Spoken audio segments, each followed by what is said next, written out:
Back during slavery, when black people like me talked to the slaves, they didn't kill him.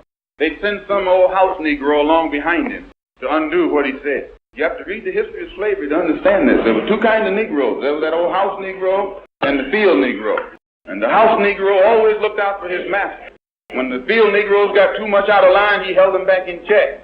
I will consider it a personal insult, an insult to my legacy, if this community lets down its guard and fails to activate itself in this election. The house Negro could afford to do that because he lived better than the field Negro.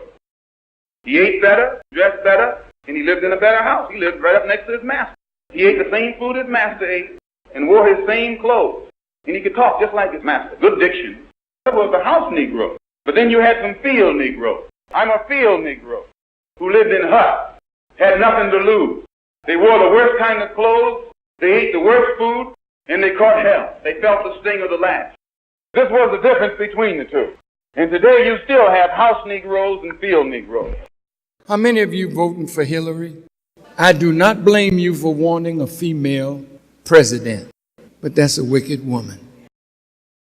The Klan wanted white voters to vote Democrat. They didn't want black folks to vote at all. But if black people were going to vote, they wanted them to vote Democrat too. And you can be sure that the Klan has some choice words for black people who voted Republican.